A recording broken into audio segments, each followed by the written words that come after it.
मुस्तफ़ा जान रहमत पे लाखों करोड़ों अरबों दुरूद सलाम। बिस्मिल्लाहिर्रहमानिर्रहीम। अस्सलाम वालेकुम वरहमतुल्लाहि वबरकातुहू।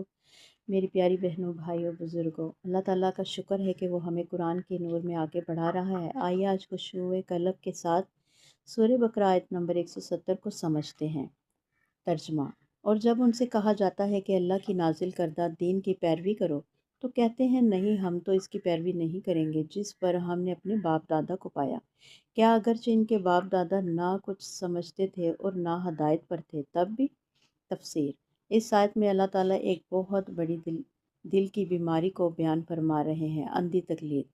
लोग सच सामने आ जाने के बावजूद कहते हैं हमने यही देखा है, हमारे बुज़ुर्ग यही करते थे, माशरे में यही रवाज है। अल्लाह ताला फरमाते हैं कि अगर बाप दादा समझ और हदायत के बगैर थे तो क्या फिर भी उन्हीं के रास्ते पर चलना अक्लमंदी है।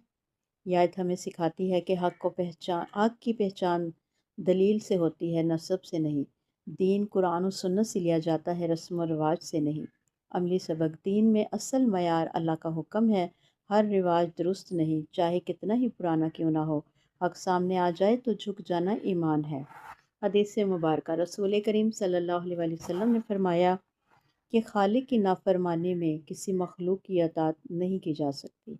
ये हदीस वाज़ह कर देती है कि अगर कोई रस्म रवायत या बुज़ुर्ग अल्लाह के हुक्म के ख़िलाफ़ हो तो वहाँ अतात जायज़ नहीं।